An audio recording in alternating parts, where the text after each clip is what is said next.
યજ્ઞશાળામાં અંદર જાય ને એટલે ભાઈ બહુ આનંદ આવ્યો. અને આવા ઉત્તર દ્વાર એટલે અર્થવેદ દ્વાર, આવા 4 દ્વાર છે. કયા દ્વારથી આપણે પ્રવેશ કરવાનો યાદ રાખો, નકર આમાં પાછું થોડુંક બહુ ભૂલું પણ બહાર નીકળી જાય કાંઈ આગળ. અને આની અંદર પગ મૂકીએ ને તો બહુ આનંદ આવે, મજા આવે.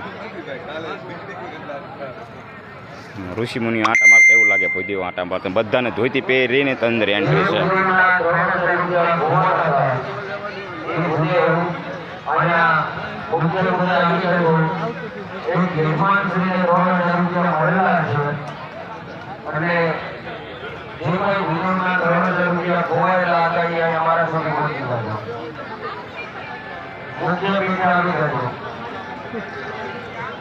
મહાદેવ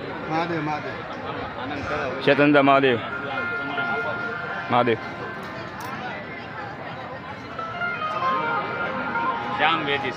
કાલથી અલગ પડી જાય છે, આજથી સાંજેથી અલગ પડી જાય છે. કા 3 દી મજા આવી કે નહીં? ના તું વાલો